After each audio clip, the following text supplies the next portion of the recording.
ইরানের নতুন ক্ষেপণাস্ত্র ইসরায়েলকে গোলকধাঁধায় ফেলেছে। তেহরানে মার্কিন বিমান হামলার পর ইসরায়েলে দফায় দফায় রকেট নিক্ষেপ করে ইরান।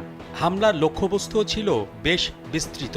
সিরিয়ার দখলকৃত গোলান হাইটস অঞ্চল থেকে শুরু করে আপার গ্যালিলি, আবার উত্তর ও মধ্য উপকূলীয় এলাকা পর্যন্ত বিস্তৃত অংশে হামলা চালানো হয়েছে।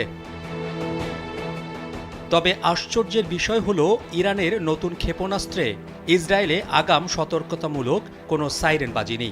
এতে হতাহতের সংখ্যা অনেক বেশি হয়েছে। এই প্রথম এমন ঘটনা নিয়ে নতুন আতঙ্ক দেখা দিয়েছে ইসরায়েলে। এই খবর জানিয়েছে টাইমস অফ ইসরায়েল। দেশটির হোম ফ্রন্ট কমান্ড ঘটনাটি তদন্ত করছে বলে জানিয়েছে ইসরায়েলি গণমাধ্যম। ইসরায়েলি চিকিৎসা কর্মীরা বলছেন, সর্বশেষ ইরানি ক্ষেপণাস্ত্র হামলায় দেশজুড়ে 10টিরও বেশি আঘাতপ্রাপ্ত স্থানে জরুরি সেবা দেওয়া হয়েছে। ইরানি সংবাদ মাধ্যম জানিয়েছে, ইসরায়েলের সর্বশেষ হামলায় ইরান খাইবার ক্ষেপণাস্ত্র ব্যবহার করেছে। খাইবার ক্ষেপণাস্ত্রটি ইরানের ক্ষেপণাস্ত্র ভাণ্ডারের সর্বশেষ মাঝারি পাল্লার ব্যালিস্টিক ক্ষেপণাস্ত্রগুলোর মধ্যে একটি। এটি আনুষ্ঠানিকভাবে খুররাম শাহ 4 নামে পরিচিত। এই অস্ত্র ইরানের দেশীয় উৎপন্ন খুররাম শাহ ক্ষেপণাস্ত্র সিরিজের 4th জেনারেশন।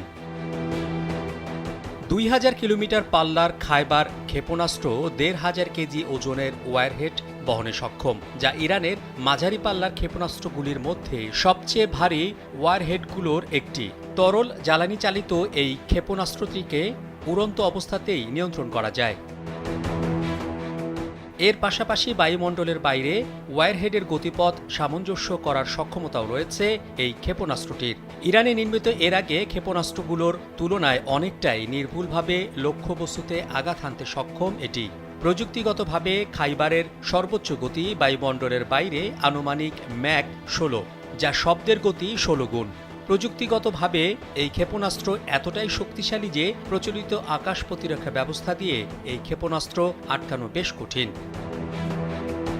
মোহাম্মদ শাহাবুদ্দিন মাহতাব, কালবেলা।